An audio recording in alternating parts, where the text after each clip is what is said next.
कैसे हो आप लोग। उम्मीद करता हूँ आप और आपका परिवार बेहतर और बढ़िया होगा और सीटेट जुलाई 2024 की तैयारी आपकी बहुत अच्छे से चल रही होगी।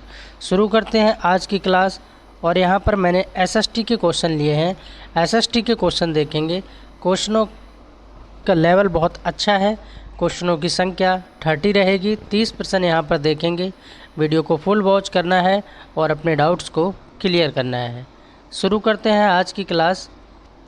पहला प्रश्न, स्थल का एक संकरा भाग जो दो बड़े स्थलीय भागों को एक दूसरे से जोड़ता है उसे क्या कहते हैं। और ये सारे के सारे क्वेश्चन एसएसटी के जो क्वेश्चन हैं ये प्रीवियस ईयर के क्वेश्चन हैं जो पूछे गए हैं जूनियर क्लास में, यानी कि 6 to 8 वालों के लिए खासकर ये वीडियो है। तो उसे क्या कहते हैं, क्या नाम दिया है? स्थल संधि का नाम दिया है। स्थल संधि जो दो बड़े स्थलीय भागों को एक दूसरे से जोड़ता है उसको स्थल संधि के नाम से जाना जाता है। दूसरा प्रश्न देखते हैं, सबसे छोटा महाद्वीप कौन सा है? सबसे छोटा महाद्वीप, ये और भी एग्जामों में क्वेश्चन पूछा गया है। जो पढ़ने वाले भाई बहन हैं उनके लिए इजी है, कोई ज़्यादा टफ तो है नहीं। तो ऑस्ट्रेलिया इसका सही आंसर हो जाएगा। ऑस्ट्रेलिया सबसे छोटा महाद्वीप कौन सा है? ऑस्ट्रेलिया। और सबसे बड़ा महाद्वीप कौन सा है ये आप कमेंट में बताएंगे। 3 नंबर क्वेश्चन देखते हैं, उच्च प्राथमिक स्तर। उच्च प्राथमिक स्तर की बात हो रही है यानी कि जूनियर की बात हो रही है, यानी कि 6 to 8 की बात हो रही है। उच्च प्राथमिक स्तर पर सामाजिक विज्ञान में शामिल है। जो सामाजिक विज्ञान विषय है उसमें क्या क्या विषय शामिल रहते हैं? इतिहास, भूगोल, राजनीति विज्ञान और मनोविज्ञान, क्या ये शामिल रहते हैं? नहीं। दूसरा देखिए, इतिहास, भूगोल, अर्थशास्त्र, समाजशास्त्र, नहीं। इतिहास, भूगोल, राजनीति विज्ञान और अर्थशास्त्र, तीसरा बिल्कुल ठीक है। नेक्स्ट क्वेश्चन देखते हैं 4 नंबर, आगमनात्मक अधिगम निम्नलिखित में से किसका विरोधाभासी है? किसका विरोधाभासी है ये आपको बताना है। किसका विरोधाभासी है? एक्सपोजिटरी शिक्षण, संरचना शिक्षण या सतत तंत्र का या महारत अधिगम का? तो किसका है? एक्सपोजिटरी शिक्षण का है। ये बिल्कुल करेक्ट आंसर हो जाएगा।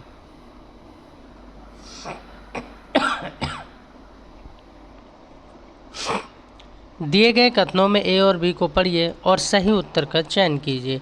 कथन ए को पढ़ लेते हैं। इसमें क्या बोला गया है, क्या धारणा है ये कि आलोचनात्मक सोच सिद्धांतों, अनुप्रयोगों और विचारों के विस्तार को बढ़ावा देती है। ए में ऐसा बोला जा रहा है। बी में ये दूसरों के तर्कों और मान्यताओं को समझने और उसका मूल्यांकन करने में मदद नहीं करती है।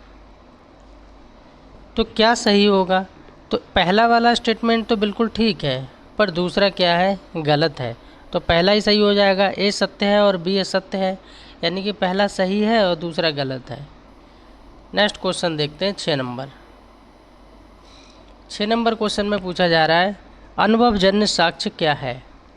ए में कहा जा रहा है जानकारी वास्तविक दुनिया में इंद्रियों के माध्यम से एकत्र करना यानी इकट्ठा करना। और बी में कहा जा रहा है अनुसंधान के लिए एक संख्यात्मक दृष्टिकोण। और सी में कहा जा रहा है जानकारी मीट्रिक इकाइयों में मापना। और डी में कहा जा रहा है जानकारी संग्रह के विश्वसनीय तरीकों का उपयोग करके जानकारी इकट्ठी करना। तो 6 का सही और परफेक्ट आंसर हो जाएगा। जानकारी वास्तविक दुनिया में इंद्रियों के माध्यम से एकत्रित करना अनुभवजन्य साक्ष्य कहलाता है। 7 नंबर क्वेश्चन देखते हैं। 7 नंबर में क्या पूछा जा रहा है, भौतिक विशेषताओं के मॉडल प्रतिकृतियाँ डॉट शिक्षण के लिए सबसे उपयुक्त है। तो सबसे उपयुक्त किसके लिए उपयुक्त है? तो भूगोल के लिए सबसे ज़्यादा उपयुक्त है। भूगोल को बिल्कुल याद रखना है। भूगोल इसका राइट आंसर हो जाएगा।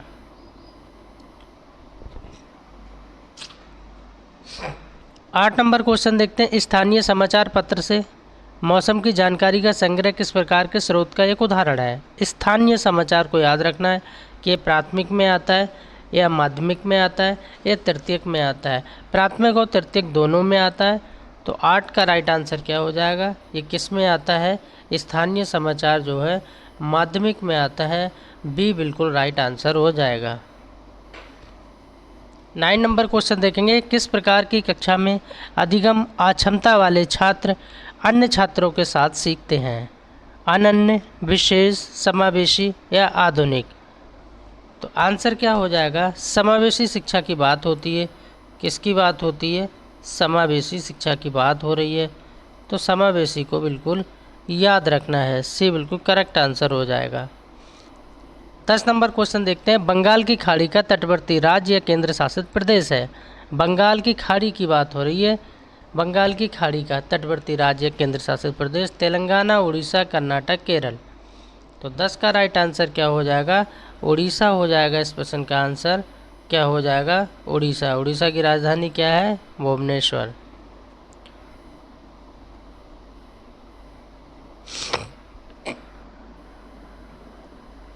11 नंबर क्वेश्चन देखते हैं। निम्नलिखित सिद्धांत किसने दिया है कि सभी बच्चे विकास के एक ही क्रम से गुजरते हैं लेकिन अलग अलग दरों पर हैं, इसलिए शिक्षक को व्यक्तिगत बच्चों और छोटे समूहों के लिए गतिविधियों की योजना बनानी चाहिए, ना कि केवल कक्षा के लिए।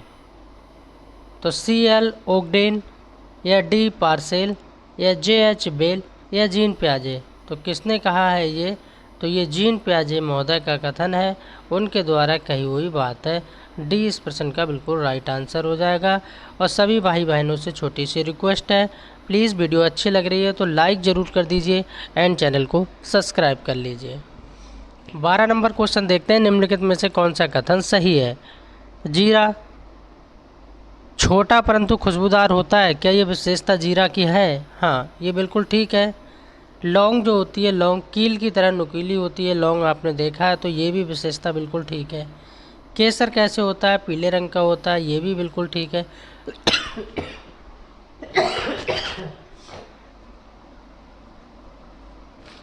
तो यहाँ पर ए और बी और सी, ये तीनों ही कथन, ए, बी और सी तीनों ही कथन सत्य लग रहे हैं, बिल्कुल ठीक लग रहे हैं। तो आंसर क्या हो जाएगा? डी हो जाएगा इस प्रश्न का। 13 नंबर क्वेश्चन देखते हैं। कक्षा में सहकारी शिक्षण को बढ़ावा देने के लिए एक शिक्षक को चाहिए। किसकी बात हो रही है? सहकारी शिक्षण की बात हो रही है। छात्रों को वाद विवाद और चर्चा में शामिल करें।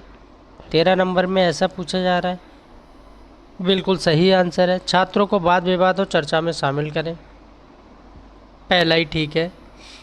14 नंबर क्वेश्चन देखते हैं। एक स्वनिर्देशित, स्वानुशासित चिंतन जो उचित स्तर पर, गुणवत्ता के उच्चतम स्तर पर तर्क करने का प्रयास करती है, उसे क्या कहा जाता है? आलोचनात्मक चिंतन, जटिल चिंतन, बुद्धिमान चिंतन या अमूर्त चिंतन। तो क्या नाम दिया गया है? आलोचनात्मक चिंतन का नाम दिया गया है, पहला बिल्कुल सही हो जाएगा। 15 नंबर क्वेश्चन देखते हैं। अजंता की गुफाओं की पेंटिंग में प्रयुक्त रंग निम्नलिखित में से किस सामग्री से प्राप्त हुए हैं? बात किसकी हो रही है? अजंता। अजंता की गुफाएं कहाँ पर हैं? महाराष्ट्र, औरंगाबाद में है। पशु अंगों के अवशेष, शीशा, पौधों और खनिज या स्लेट। तो 15 का राइट आंसर क्या हो जाएगा? पौधों और खनिजों को बिल्कुल याद रखना है, सी बिल्कुल करेक्ट आंसर हो जाएगा। 16 नंबर क्वेश्चन देखते हैं। 16 नंबर क्वेश्चन में क्या है? सबसे पहले पांडुलिपियों को किस पर लिखा गया था? जो पांडुलिपियाँ थीं उनको सबसे पहले किस पे लिखा गया था? ताड़पत्र पर, पत्थर पर, दस्तावेज पे। दस्तावेज का मतलब क्या होता है? डॉक्यूमेंट होता है, ठीक है। लकड़ी ये नहीं हो सकता, वो तो अभी लिखा जा रहा है, लकड़ी भी नहीं हो सकता, पत्थर नहीं, ताड़पत्र। ताड़पत्र पे उस समय लिखा गया था, तो ए बिल्कुल करेक्ट आंसर होगा। 17 नंबर क्वेश्चन देखते हैं। निम्नलिखित में से कौन सा काल मानव इतिहास का सबसे लंबा पाषाण काल रहा है? सबसे लंबा टाइम पीरियड बताना है। 17 नंबर में पूरा पाषाण काल जो है सबसे लंबा समय रहा है, तो पूरा पाषाण काल को बिल्कुल भूलना नहीं है, याद रखना है। और ये सारे के सारे क्वेश्चन जो है ये प्रीवियस ईयर के क्वेश्चन है जो जूनियर की परीक्षा में पूछे गए हैं। 18 नंबर क्वेश्चन देखते हैं। 18 नंबर क्वेश्चन में क्या पूछा जा रहा है? निम्नलिखित में से कौन सा कथन सही नहीं है? कौन सा कथन सही नहीं है? ऐसे क्वेश्चनों को सही से पढ़ना होता है, कौन सा सही है कौन सा सही नहीं है। कुडुख भाषा में तोरांग का अर्थ जंगल होता है। कुडुख भाषा में तोरांग का अर्थ क्या होता है? जंगल होता है, बिल्कुल ठीक है। मिजोरम में लगभग 3/4 लोग जंगलों में रहते हैं। मिजोरम में, हाँ, बिल्कुल रहते हैं। सरसों के तेल में तली मछली जम्मू कश्मीर के लोग खाते हैं। सरसों के तेल की जब बात की जाए तो जम्मू कश्मीर को बिल्कुल याद रखना है। नारियल के तेल में तली हुई मछली पंजाब के लोग खाते हैं, ये कथन पूरी तरह से गलत है और गलती हमसे पूछा जा रहा है। नारियल के तेल में तली हुई मछली को पंजाब के लोग नहीं, कहाँ के लोग खाते हैं? गोवा के लोग खाते हैं। स्पेशल मैंने कई वीडियो डाल दिए हैं खान पान पे, जो कि क्वेश्चन बन ही जाते हैं। तो अगर आपने वो नहीं देखी है तो एक बार प्लेलिस्ट को चेक कीजिए और अपने डाउट्स को क्लियर कीजिए। 19 नंबर क्वेश्चन देखते हैं। सांपों के बारे में निम्नलिखित कथनों पर विचार कीजिए तथा निम्नलिखित में से गलत कथन को चिन्हित कीजिए। गलत कथन को आपको यहाँ बताना है, ना कि सही। और किसके बारे में? सांपों के बारे में बताना है। वे अपने शिकार को चबाकर खाते हैं। पहला जो सेंटेंस है ये गलत है और गलत ही हमसे पूछा जा रहा है। सांप अपने शिकार को कभी भी चबाकर नहीं खाता है। खाना मनुष्य जो है चबाकर खाता है, सांप जो है अपने शिकार को चबाकर नहीं, निगल जाते हैं। तो 19 का पहला ही स्टेटमेंट यहाँ पर गलत है, क्योंकि हमसे गलत स्टेटमेंट ही पूछा जा रहा है। वे अपने शिकार यानी भोजन को पूरा निगल जाते हैं, ये बात बिल्कुल ठीक है। सांपों के दांत कैसे होते हैं? नुकीले होते हैं, तभी तो वो किसी के बॉडी में गड़ जाते हैं आराम से। और जहरीले सांपों के डसने वाले दांत होते हैं। बी और सी और डी ये तीनों स्टेटमेंट बिल्कुल सही है, पर पहला स्टेटमेंट यहाँ पर गलत है और गलत ही हमसे पूछा जा रहा है। 20 नंबर क्वेश्चन देखते हैं। एक राष्ट्रीय मुहिम है, राष्ट्रीय गरिमा अभियान चलाई गई है। एक राष्ट्रीय मुहिम, राष्ट्रीय गरिमा अभियान चलाई गई है।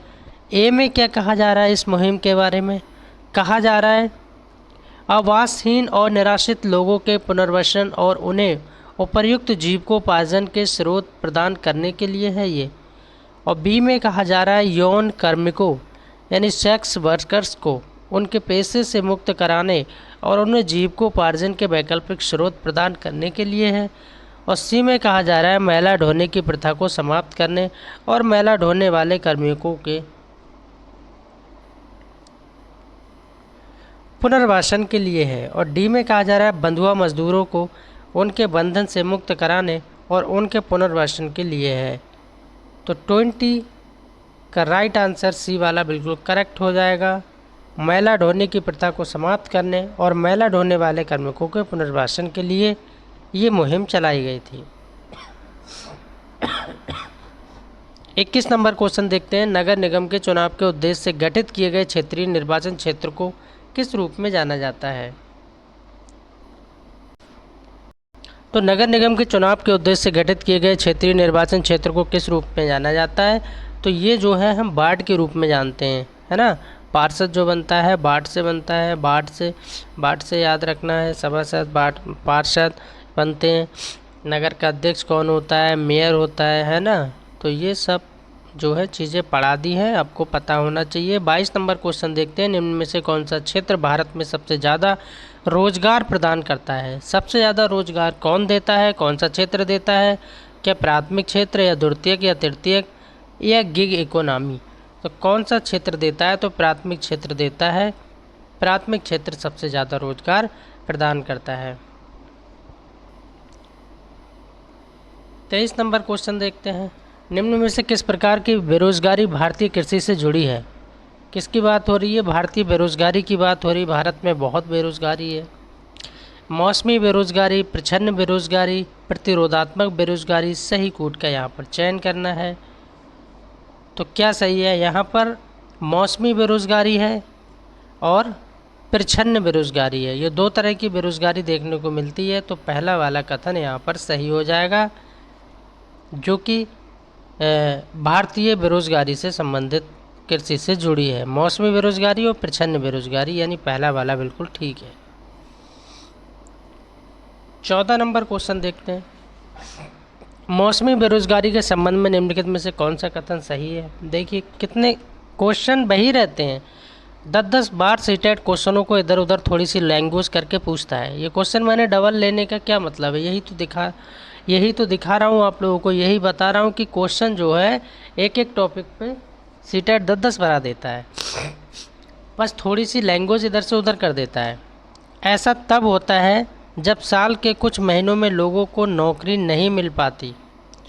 मौसमी बेरोजगारी के बारे में कहा जा रहा है। ये मुख्य रूप से शहरी क्षेत्रों में होता है। यदि किसी क्षेत्र में 4 लोगों की आवश्यकता है और 7 लोग कार्यरत हैं तो ऐसे में 3 लोग मौसमी बेरोजगारी कहलाएंगे। जो लोग कृषि पर निर्भर नहीं है वे आमतौर पर इस तरह की बेरोजगारी का सामना करते हैं। तो 24 का पहला वाला बिल्कुल ठीक हो जाएगा। ऐसा तब होता है जब साल के कुछ महीनों में लोगों को नौकरी नहीं मिल पाती, तो उसको क्या कहते हैं? मौसमी बेरोजगारी कहते हैं।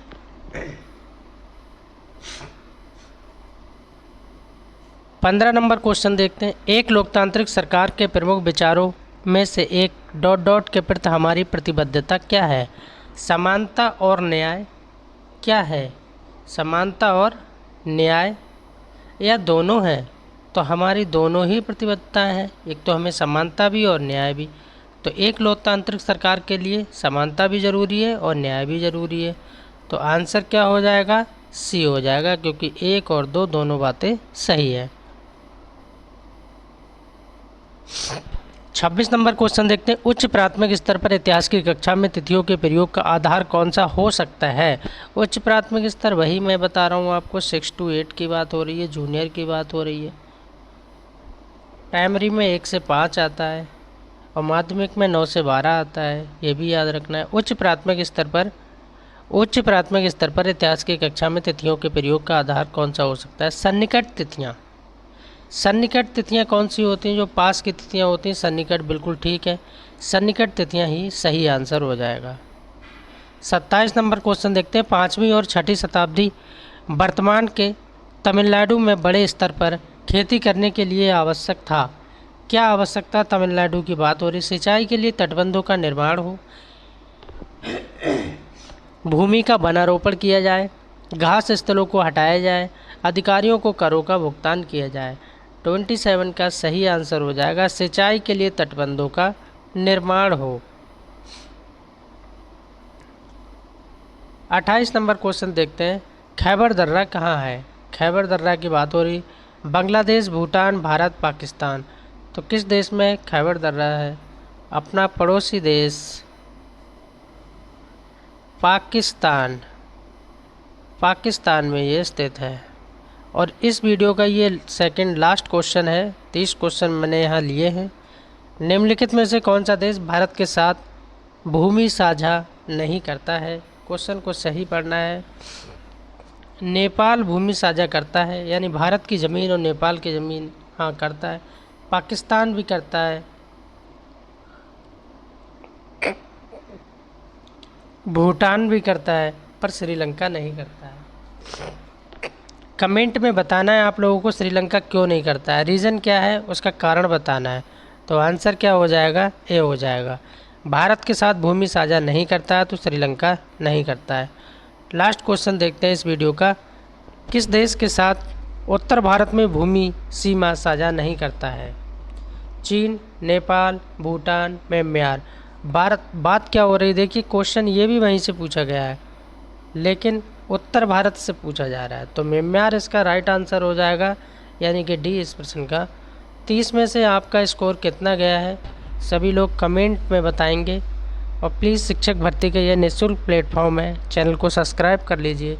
खुश रहिए, मस्त रहिए, बिंदास रहिए और एक पॉजिटिव सोच के साथ अपनी तैयारी को करते रहिए।